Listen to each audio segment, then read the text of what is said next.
Para ulama berbeda pendapat tentang hukum masuk gereja. Hukum masuk gereja lah. Tanpa ada urusan orang mau masuk gereja gimana kan? Maksudnya memang nggak ada larangan yang jelas diharamkan masuk ke dalam gereja.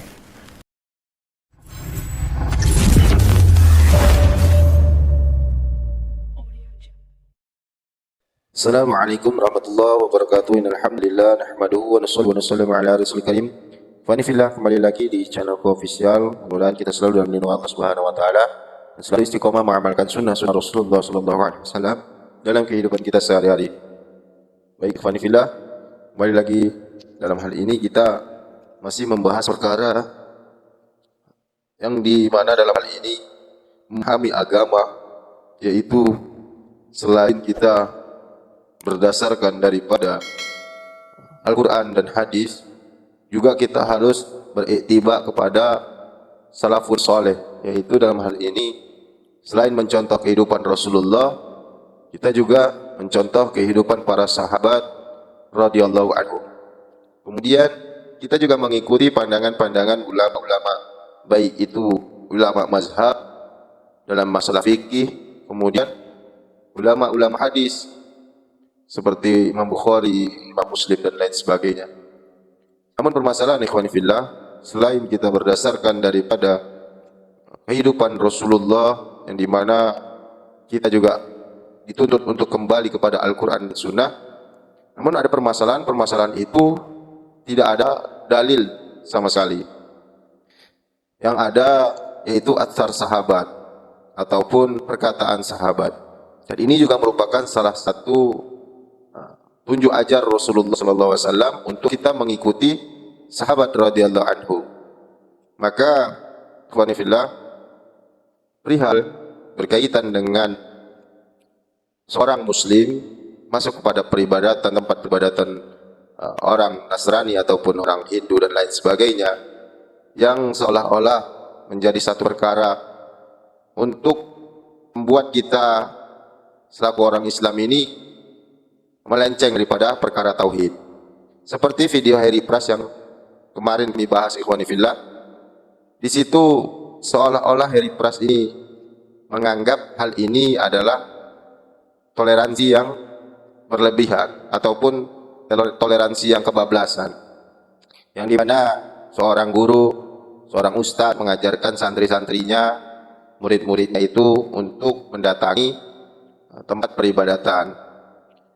Jadi ketika hal ini ikhwani fillah ada di dalam kehidupan kita yang majemuk di Indonesia ini dengan beraneka ragam dari suku, ras, bangsa, agama di tanah air Indonesia ini ikhwani fillah, ternyata kehidupan seperti itu juga ada di zaman Rasulullah SAW, yang dimana kita ketahui Rasulullah SAW juga bergaul kepada kafir Quraisy, kemudian kepada bangsa Yahudi, yang ada bani-bani Quraisy yang lain, yang mereka tidak semuanya orang Islam. Makanya Rasulullah SAW itu dan para sahabat radhiyallahu anhum, mereka paham betul bagaimana sifat toleransi.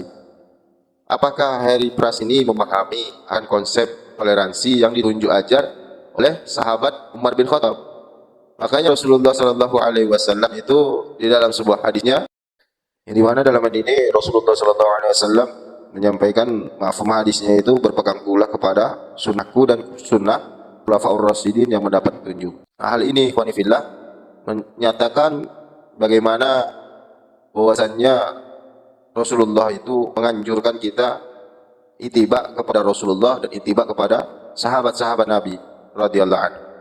Maka Harry Pras dalam hal ini selalu berkata, saya selalu konfirmasi kepada asatid saya. Namun dalam hal ini apakah dia sudah bertanya dulu seolah-olah dia merasa seperti apa? Padahal sahabat Umar bin Khattab itu merupakan khulafaur rasyidin dan sangat paham bagaimana cara bertoleransi seorang muslim masuk ke dalam gereja, sikapnya bagaimana, perbuatannya seperti apa di dalam tempat peribadatan orang. Maka ikhwani fillah, seharusnya Harry Pras itu paham akan hal ini. Kalau dia punya asatid, dia bertanya dulu bagaimana toleransi seperti ini, bagaimana sikap orang Islam seperti ini. Maka pernyataan Pak Syafiq Basalama berikut ini adalah penjelasan tentang sikap toleransi umat Islam apabila masuk dalam tempat peribadatan umat-umat non-muslim lainnya, entah itu Nasrani ataupun Buddha, Konghucu, Hindu. Jadi di dalam Islam itu memang terdapat beberapa hukum dan ulama terdapat khilaf di dalamnya. Maka ini sebagai penutup bisa menjadi gambaran kita semuanya. Subhanallah. Berkaitan dengan hukum masuk gereja, Anda akan baca fatwa para ulama ya. Disebutkan bahwasanya para ulama berbeda pendapat tentang hukum masuk gereja.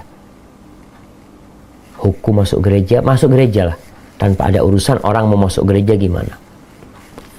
Ada beberapa pendapat ulama. Yang pertama, yang mengatakan haram masuk gereja. Ada urusan, nggak ada urusan. Dan ini pendapat ulama Hanafiyah, ulama Syafi'iyah yang mengatakan haram. Tapi ulama Syafi'iyah membatasi bahwasanya haram itu apabila di dalamnya ada gambar-gambar. Gambar yang digambarkan Nabi Isa alaihissalam, Yesus, Bunda Maryam, yang kita lihat biasanya gambarnya. Jadi pendapat madhab Hanafi dan Syafi'i haram secara mutlak. Hanafi yang mengatakan secara mutlak dengan dalil illah, mereka mengatakan haram karena itu tempatnya syaitan. Gimana kita masuk ke sana? Untuk apa kita masuk ke sana? Sedangkan itu adalah tempatnya syaitan. Baik, pendapat yang kedua mengatakan makruh.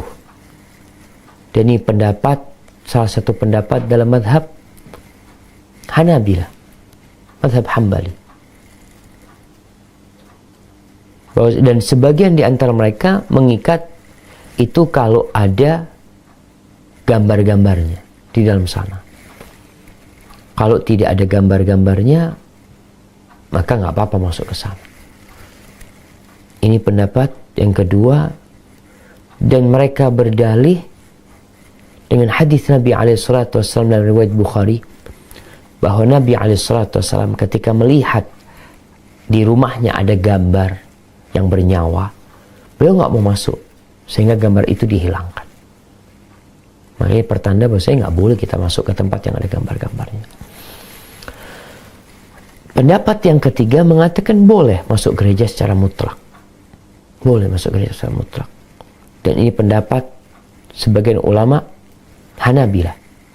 Dan itu madhab Hanabilah yang diikutin oleh mereka, dan itu pendapat Ibnu Hazm rahimahullahu ta'ala. Dan di antara dalil yang digunakan adalah bahwasanya Umar bin Khattab radhiyallahu ta'ala anhu mensyaratkan kepada ahlu zimmah agar mereka memberikan keluasan buat umat Islam agar boleh bermalam di gereja-gereja dan tempat-tempat ibadah ahlu zimmah, orang-orang kafir yang dibawa kekuasaan umat Islam. Itu termasuk syarat yang disebutkan oleh Umar bin Khattab.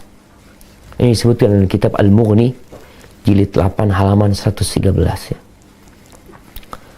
Kemudian disebutkan oleh Ibnu Aid dalam kitab Futuhus Syam bahwa orang-orang Nasara pernah ngundang Umar bin Khattab untuk masuk gereja untuk makan di sana. Akhirnya Umar bin Khattab tidak mau masuk, tapi menyuruh Ali bin Abi Thalib bersama umat Islam yang lainnya untuk masuk ke sana dan makan di sana. Kemudian di fatwa ini disebutkan ya, fatwa islamqa.info ya, disebutkan bahwasanya setelah merenungkan dalil-dalil yang tadi disebutkan, bahwasanya memang nggak ada larangan yang jelas diharamkan masuk ke dalam gereja. Adapun keberadaan patung-patung dan gambar di sana itu tidak menghalangi kita untuk masuk ke tempat yang ada gambar yang bernyawa. Dosanya adalah dosa orang yang menggambar di sana.